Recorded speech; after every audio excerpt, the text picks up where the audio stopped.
You're listening to House of Football, brought to you by Coca-Cola, official partner of the Premier League. Welcome back to House of Football, brought to you by Coca-Cola, official partner of the Premier League. I am your host, Graham O'Toole, and of course, we are always joined by our guests, Gerard and Enda. Right, gentlemen, we're going to kick off today's episode just reviewing some of the matches. We'll start at Anfield, where Harry Maguire won it for Man United. It is 4 losses on the spin for Liverpool. Gerard, where do Liverpool go from here? It's disjointed, isn't it? I feel like they're shoehorning players into a system, in particular Salah, and also to a degree Isak. Ekitike started the season so well. What must he be thinking? It's kind of, he scores, takes his shirt off, gets banned for the next game. Barely seen him since, and he kind of summed up Liverpool in those early days, of the season. But as we sort of said early in the season, they are playing basketball. It's one end to the other end. Jamie Carragher spotted it in the first game against Bournemouth. It's great. It's brilliant when you're scoring those last-minute winners. It's awful when you're not, and that's what the last 3 or 4 games have looked like. Where they go from here, Arsenal are obviously favourites now. I just think when it gets to March, April, May, in terms of mentality, they haven't won it in, by that time, will be 22 years. Can they hold their nerve? But they are clear favourites now. Liverpool have got a fair bit of work to do. And I just think defensively as well, I think they've gone backwards over the last few years. And I said it before, Liverpool won the league last year. One of the big reasons they won the league last year was the lack of injuries. And other teams not overtaking them in that sense. And I think maybe their luck has run out and there's a fair bit of work there for Slot and Liverpool to do. And does Slot have to drop Salah? Does he have to drop Salah? I mean, I don't think Salah was the issue yesterday. I think one of the issues that Slot has at the minute is more at right back than it is at right wing with Salah. In that you saw when Frimpong came on, he actually offers a little bit a different option than what they have right now. Basically a right winger playing at right back. Defensively, again, sort of like Kirkes, you've got a lot of issues with Frimpong. But yeah, I'm with Gerard. As much as Salah has been pretty poor this year, I'm just baffled by the decision around Hugo Ekitike. Like, I know you've spent a lot of money on Isak, and Slot sees a lot in training that we're not ever going to see. But surely his jersey was his jersey to lose, rather than Isak just coming in and stepping into that position. He was by far and away the best player at the start of the season. Like, in the league, he was the in-form player. So, yeah, it's a baffling decision to take him out of the team. Salah, look, who do you play there? That's the question. Chiesa.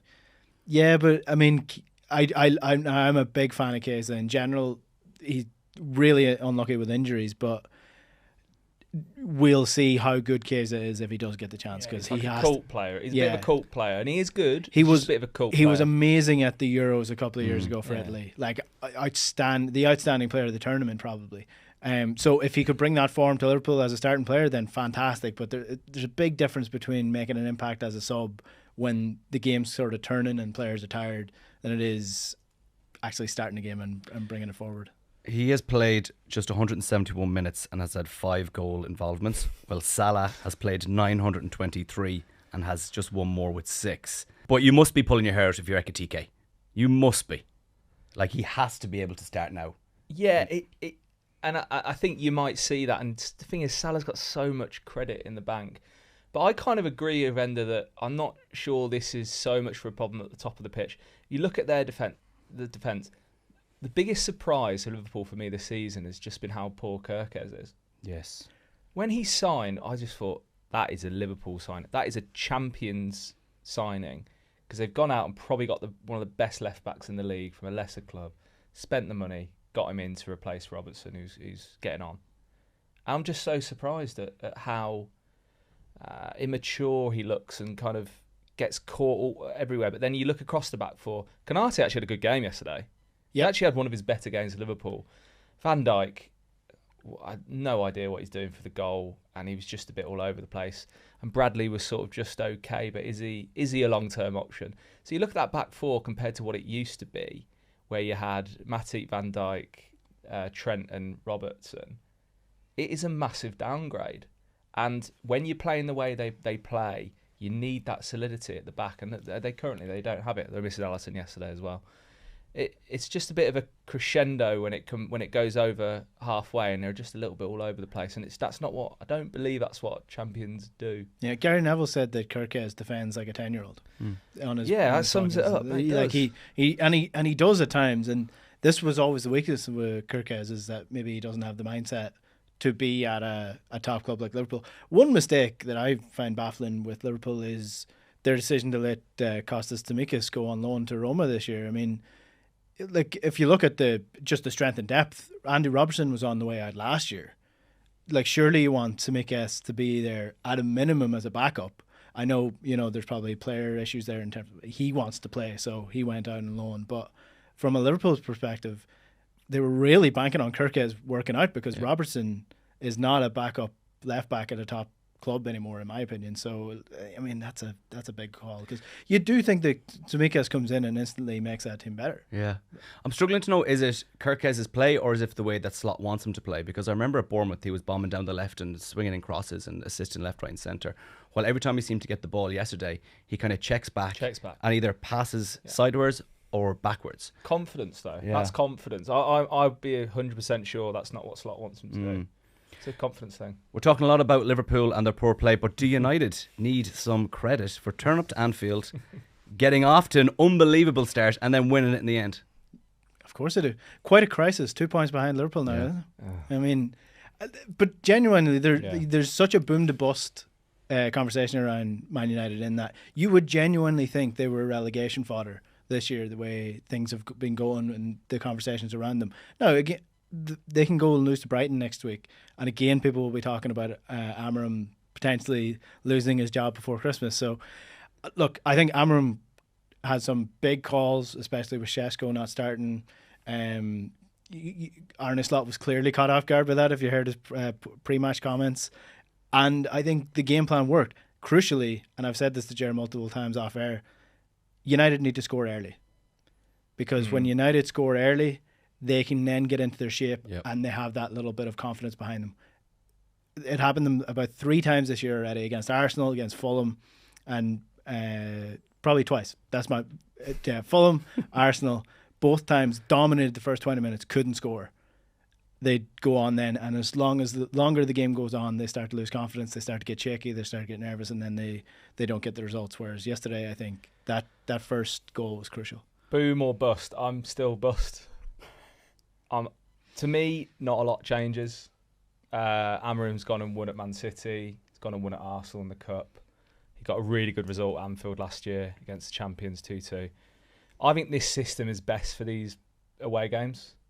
So the system he plays is best when they're not getting a lot of the ball. They can go and break, and the defence is a bit deeper and the opposition defence is a bit higher.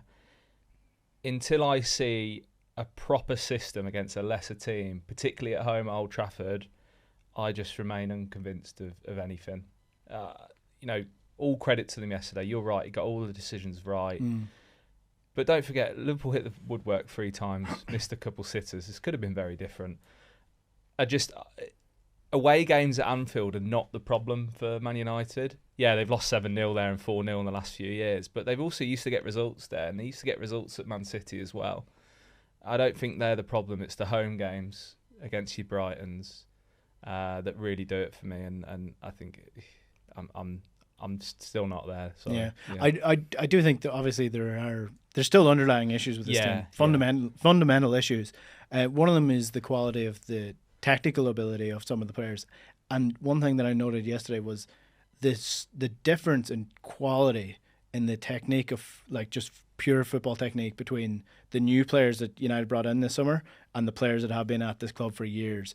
If you look at when Šeško, Cunha and Buemo, when the 3 of them start linking up front, their touch is sharp, their interplay is sharp, Bruno gets involved, they're able to bring triangles, keep the ball nice and strong. Cunha had an amazing game yesterday. There was one occasion where he broke the line, took Conor Bradley on, then he was closed down, he turned around a couple of times, still held on to the ball with 3 men around him, and then picked out a pass.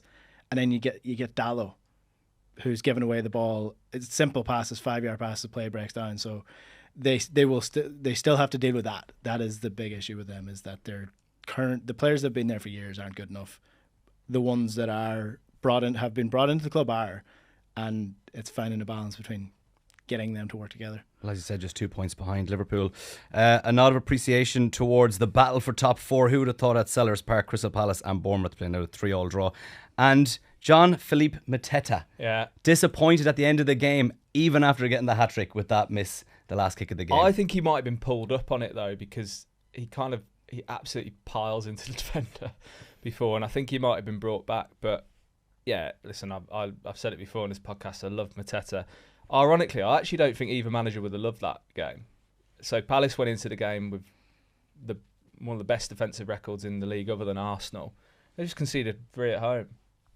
But really exciting. I like the way both of them play, but I would have thought, particularly Glasner, but both managers would have come away thinking, God, don't want to be doing that again. Yeah. And drama at the City Ground. Well, Ange, your boy, is gone. 39 days. Yeah. And one thing that was mentioned that I actually hadn't calculated, that includes the international break. Yeah.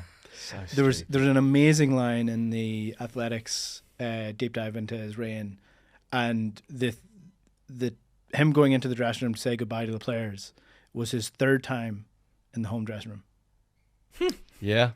His 3rd time he goes in and say goodbye to the. So look, I genuinely was surprised when he took the job, because especially with the Greek link, especially knowing what the owner is like. I was very surprised that I took the job. It didn't go well, and I just look. That's a bad job to take for anybody at the minute. It's a sinking ship. Ange back to Celtic? Maybe. Who knows? I saw people saying that Ireland should be going all out to get him, as if Ireland can currently attract a manager of Ange Postecoglou. All right, we're going to move on and talk about the top 5 best club men in Premier League history. Now, we're not talking about one club men, but just players who epitomise being at a club at a certain time. We're going to go 2 each for Gerard and Enda, and then you're going to battle it out for the 5th and final one. So, Gerard, who is your first club man? I'm going Steven Gerrard. Yeah, Liverpool, 710 appearances. I actually think if you think about that lull period where Liverpool didn't win a league 30 years, but they won the Champions League, they won the FA Cup, they won what United fans call the Mickey Mouse treble, which was the League Cup, FA Cup and UEFA Cup, 2001. Just imagine if Gerrard wasn't there for those big occasions. Liverpool possibly would have gone 30 years winning barely anything. So they did win they would have won a League Cup and FA Cup in the 90s. But 4 FA Cups he won, Champions League. I just think he was in the Team of the Year as well 8 times. Just a powerhouse, and he is Liverpool. I know he went off to America, but he is Liverpool. And he was almost Chelsea. I was just going to say I think they were burning his shirt at one point. No, that never happened. No. But memory. he was close to going. And I think most sort of one club men or Mr. whatever clubs get close to signing for other clubs. They're always sort of teased away, but fair play to me. He just epitomises Liverpool for me. Okay, who's your first, Enda? Number 1 is Seamus Coleman. Has to be best. 75 grand that Everton will pound ever for pound will ever have the spent. Best signing. I just think in terms of like what this represents, the conversation that we're having, like Seamus Coleman, he probably it wouldn't really matter what club he went to, whether it was Everton or Man United or Burnley, whoever it is, he would have ended up being this type of character, because it's just the type of character that Seamus Coleman is. He epitomises the Everton spirit. I'm delighted that he hasn't been relegated with Everton. Like, it's so close several times from being relegated. And look, he's not getting a look in this year. Jack O'Brien's kind of keeping him out of the team. But Seamus Coleman, if he doesn't go into management, I'll eat my I was going to say, he's all the attributes. Do you think he'd be a good Ireland manager in the future? Everyone's an Ireland manager. Yeah, I think he'd be a fantastic manager. And like, do you know what? I would not be surprised with Leighton Baines already in the coaching staff for Everton. We already saw him take up the assistant manager role in the interim for, I think it was 1 game with Leighton Baines. Yeah. If it's going to be an Everton future without David Moyes in a couple of years, I'd say it's going to be Leighton Baines with Seamus Coleman in the assistant chair. Okay. Gerard, where are you going? Are you moving out of Liverpool? Yeah, I'm going for gigs at Man United. Nearly 1,000 appearances. Born in that area. I know he went to play for Wales, and England really missed out on him there. But he was in the Premier League team of the year 6 times, 13 league titles, 4 FA Cups, 2 Champions Leagues. He was just Man United down to a T. And he also, he kind of, you got to remember with Man United, there were bad periods. There were a couple years where, when Arsenal came along and Chelsea came along, and even Liverpool sort of late in the Fergie era. And Giggs was a sort of mainstay for all of that. I think he got a token PFA Player of the Year award, I think in like 2009, I think, because they thought, God, we got to give it to this guy actually at some point. I actually don't think he deserved to win it that year, but just he didn't. But just the spread, longevity, kept himself so fit in an era where players went from that era of Fergie and Wenger coming around and looking at nutrition, from the drinking era to the you got to be actually fit to be a Premier League player. He kept himself up, and he, to me, I think we talk about Keane, Scholes, maybe Gary Neville. To me, arguably, Mr. Man United is Ryan Giggs. Enda, who's your second? I'm going to slightly disagree with him because my pick now is a Man United player. And I that United team, it's so easy to pick in this bracket. You could go Roy Keane, you could go Paul Scholes. There's so many of them that came through and epitomised what the club meant for 10, 15 years. I think Gary Neville is my choice for that because, look, his media persona in the last couple of years has grinded on people. I think people are starting to get a little bit fed up with just the sheer amount of Gary Neville, the saturation of him in the media. But a phenomenal player who was severely underrated by the statos of the modern period. He was a phenomenal player, really good right back who linked things up.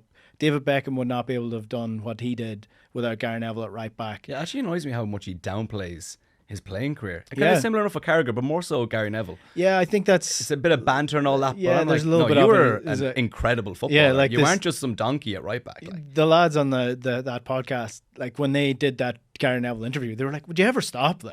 You were one of the best right backs in the world at the time." And I think the key thing with Gary Neville and why he epitomizes United so much, or the sort of the measurement of how much he epitomized United, is how much Liverpool fans hate him. And he's like a fan as well, isn't he? So he is. He completely sums up Man United in that period where United fans absolutely adore him and Liverpool fans despise him, and that's probably a good measurement of. Yeah, it was when he ran over to the away section at Old Trafford. I remember the crest was in the middle. Pulled the crest and was like just pulling his jersey down, screaming. So now, we have Gerard, Giggs, Coleman, and Neville. You've got to agree on the 5th and final one. Gerard, who do you want to put forward? So, Mr. Arsenal. There's a few options here. I'm going for Tony Adams. I think he's a bit of a forgotten man, Tony Adams, but nearly 700 appearances for Arsenal. He won 4 league titles. Football didn't start in '92. He won 2 before that. He's got a statue outside the Emirates. And fair enough. There's a few statues outside the Emirates. They're not, there's a fair bit of space to put them there. But he was part of that famous back four with Bold, Winterburn, and Lee Dixon. They kind of started the offside trap tactic. They were so hard to beat. 1-0 to the Arsenal, and I just think he's as a centre half, and I think it's possibly because England didn't win anything and still haven't won anything since then. That maybe he wasn't heralded, and he had problems as well. He wasn't heralded as sort of the world's best, but he, to me, you think about Henry, he played for a few other clubs. Bergkamp came from he gets close there, but to me, Mr. Arsenal is Tony Adams. Yeah, and is he one of the only players to win a league across 3 decades? Would I be right? Yeah, so he would have won 80s, 90s, 90s. Yeah. He just about got a medal in 2002. Yeah. And now counteract that. I'd say Gerard's probably going to win this because of. Come on, don't be so defeatist already. Okay, so come on. This guy probably doesn't epitomise a club in terms of like the character and the fans adoring him and kissing the badge. He doesn't really do that. Never really did it before. But in terms of like a player who sort of epitomised an era of dominance for one club, I think Peter Cech is a good shout for this for Chelsea. Like definitely the best goalkeeper in the world at his best. But would he probably be the best keeper in the world right now? You know, if he played at his peak in this era, he'd dominate the crosses. He's such a physical player, and I don't think Mourinho's side would have been as strong as it would have been without Peter Cech and Nets. Obviously, he got that head injury, but I think that adds into this a little bit more. If you think about that period of football in general, you think about Chelsea being strong, and you think about Peter Cech's headgear, and not quite the Gary Neville or the Roy Keane kissing the badge or the adoration of fans, but I think in terms of somebody who just epitomizes an era of dominance for one club, outside of Drogba or Frank Lampard, Peter Cech's probably, or John Terry, Peter Cech. They're like, that Chelsea team are almost the same as the United team that won the treble in terms of like these characters that just they were there for so long. They were the reason the club were so strong and so great. And as soon as they start leaving, that's when you start seeing like the club sort of go down. It's a proper spine, isn't it? They conceded 22 goals in 2005-06. I don't think that'll ever happen again. Well, Arsenal are on course to do that this year. That won't happen. I don't think it'll happen. Can you be considered a club man for Chelsea if you end up playing for their London rivals? That's a fair point. It's a fair point. It's like it's in a moment in Terry, time, but I see back. what you're saying. Like he's the vision of that era.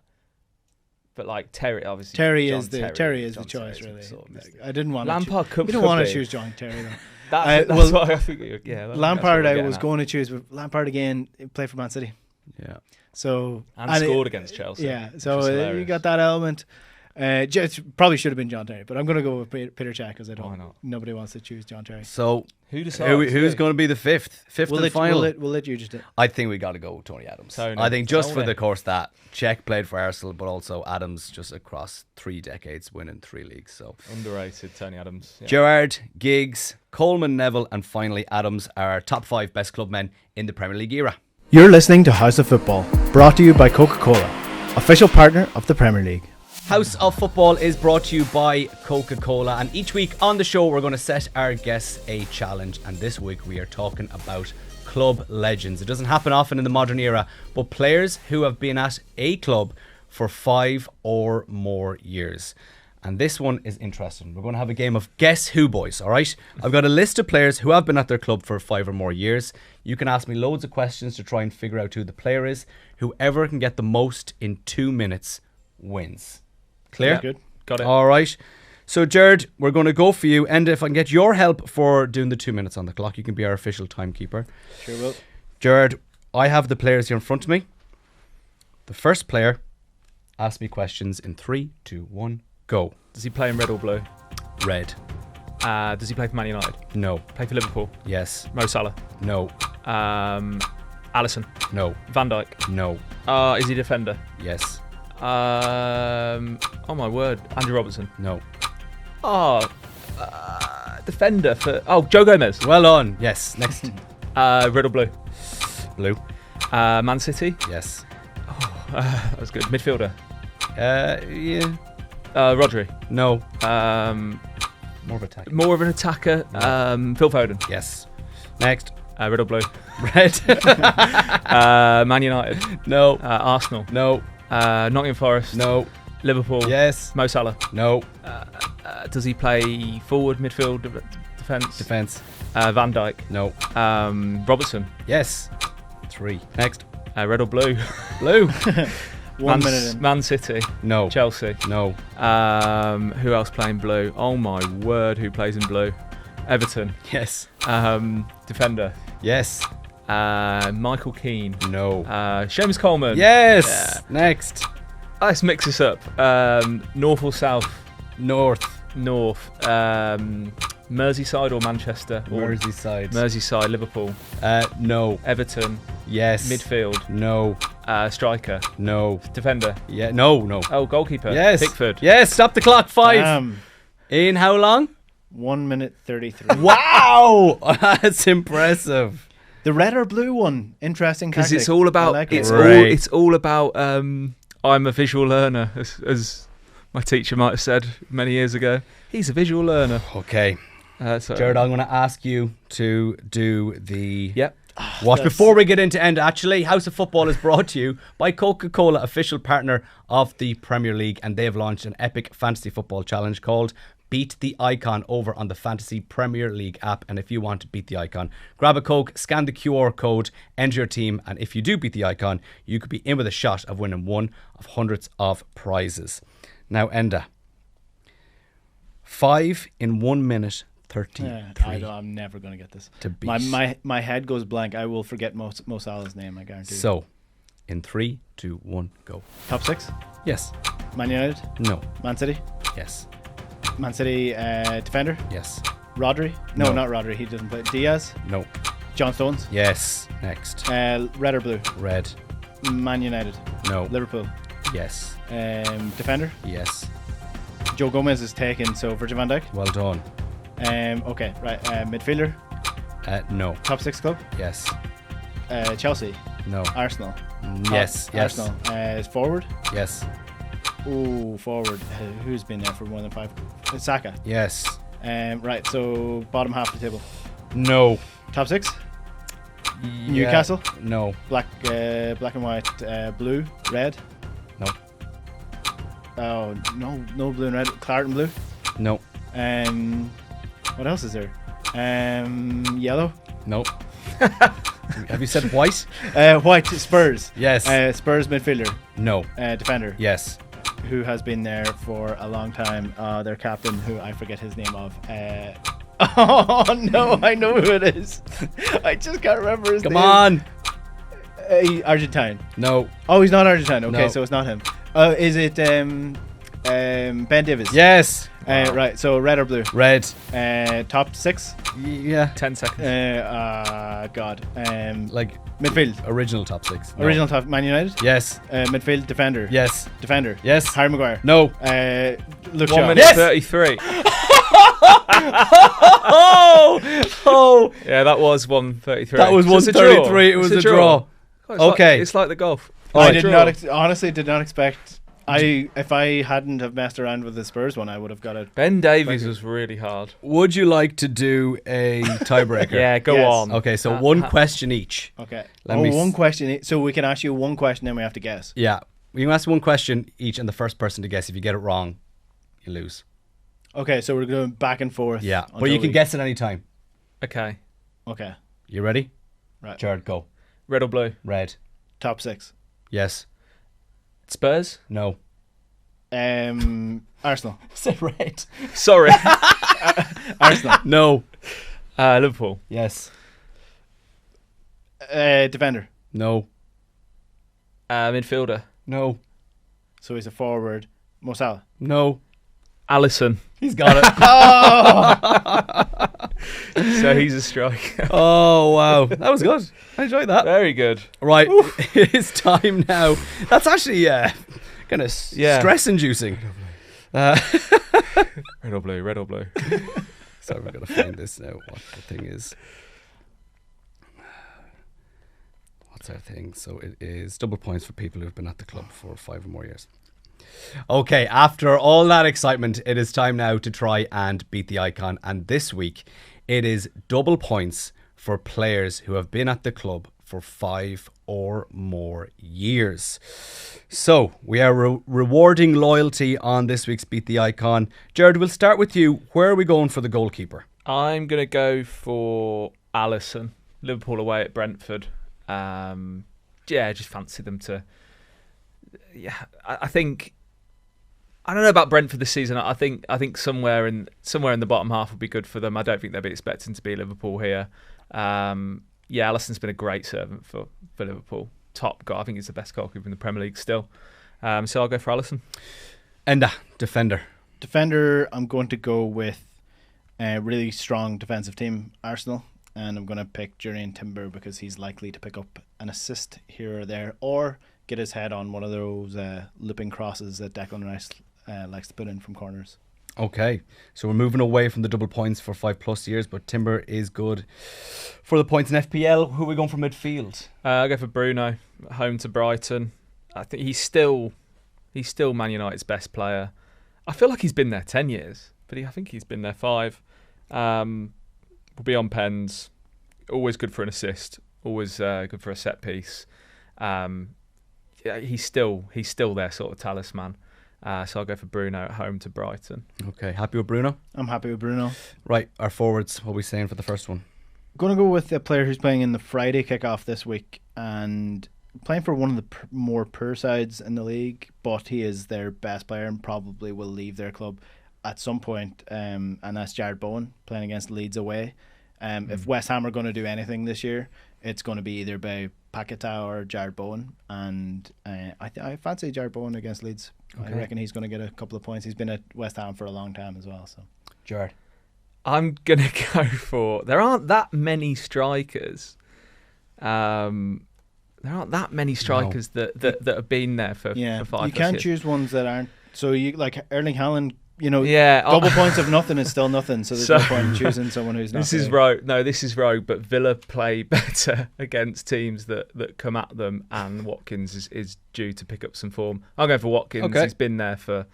He came from Brentford in the Championship over 5 years ago, and I think he exceeded many expectations. Came with a bit of a price tag, but exceeded many expectations. I still think he's a good striker, and he sort of works better on the last shoulder and stretching play, and I think that'll happen against City. So I'm going to back him wildly, but let's do it. Back your boy. Yeah. And finally, again, I'm going to use my logic of double points of nothing is still nothing. I'm going to play it simple and go with Erling Haaland in that exact fixture. You don't really need to say much about him. Goals galore in that game. Goals galore. There's our team: Alisson, Timber, Bruno Fernandes, Bowen, Watkins and Haaland. And if you think you can beat the icon, grab a Coke, scan the QR code, enter your team. And if you do beat the icon, you could be in with a shot at winning one of hundreds of prizes. T's and C's apply. That's all for this week's House of Football. Join us next week, and it is House of Football brought to you by Coca-Cola.